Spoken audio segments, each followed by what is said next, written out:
declare a recess at any time.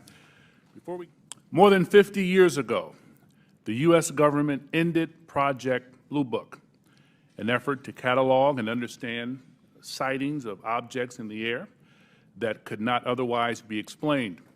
For more than 20 years, that project had treated unidentified anomalies in our airspace as a national security threat to be monitored and investigated. In 2017, we learned for the first time that the Department of Defense had quietly restarted a similar organization tracking what we now call unidentified aerial phenomena, or UAPs. Last year, Congress rewrote the charter for that organization, now called the Airborne Object Identification and Management Synchronization Group, or AIMSOG for short. Today, we will bring that organization out of the shadows. This hearing and oversight work has a simple idea at its core. Unidentified aerial phenomena are a potential national security threat, and they need to be treated that way. For too long, the stigma associated with UAPs has gotten in the way of good intelligence analysis. Pilots avoided reporting or were laughed at when they did. DoD officials relegated the issue to the back room or swept it under the rug entirely, fearful of a skeptical national security community. Today, we know better. UAPs are unexplained, it's true, but they are real. They need to be investigated, and many threats they pose need to be mitigated. Under Secretary Moultrie, it's not as easy for stopping that video in the right spot. We'll describe what we have seen in that. What are we observing? What you see here is aircraft that is operating in a U.S. Navy training range that has observed spherical objects in that area, and as they fly by it, they take a video. You see it looks reflective in this video, somewhat reflective, and it quickly passes by the cockpit of the aircraft. And is this one of the phenomena that we can't explain?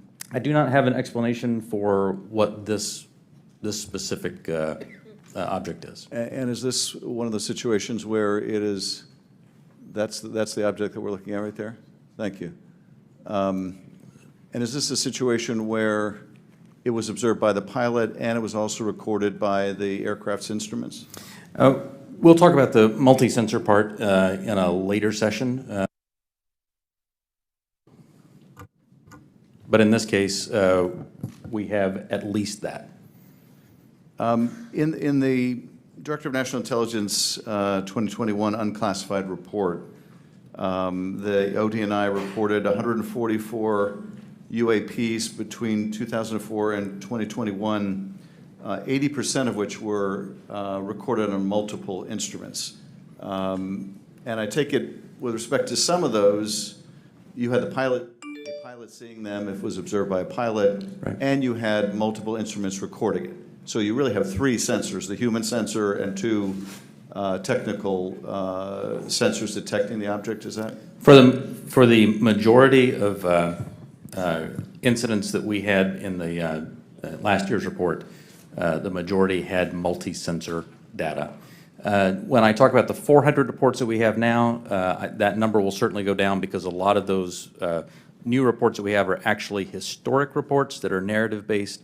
So that percentage will go down just as a factor of the fact that the destigmatization has resulted in more narrative reports. And that's the object we're looking at right there now, right? That's it right there. Okay. Last year's report also said that of those 144, 18 of them reportedly appeared to exhibit unusual flight characteristics, appear to demonstrate advanced technology, and some of them appeared to remain stationary in winds aloft, move against the wind, maneuver abruptly, or move at considerable speed without discernible means of propulsion. That's pretty intriguing. And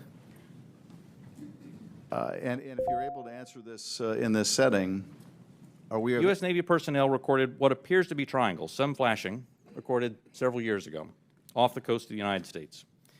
This was recorded while the U.S. Navy ship observed a number of small unmanned aerial systems in the area. And importantly, the video was taken through night vision goggles with a single lens reflex camera.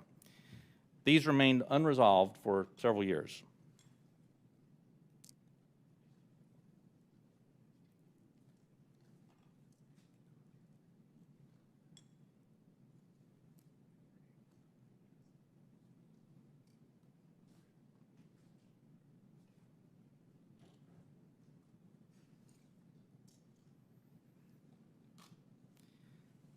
Several years later, and off a different coast, U.S. Navy personnel, again in a swarm of unmanned aerial systems, and again through night vision goggles and an SLR camera, recorded this image. But this time, other U.S. Navy assets also observed unmanned aerial systems nearby.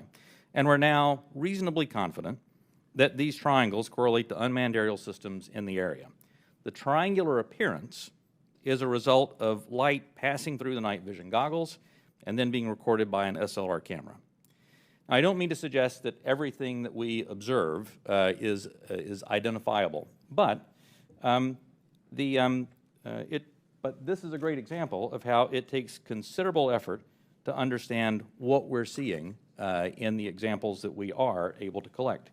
In this example, we accumulated sufficient data from 2 similar encounters from 2 different time periods in 2 different geographic areas to help us draw these conclusions. That's not always the case, though.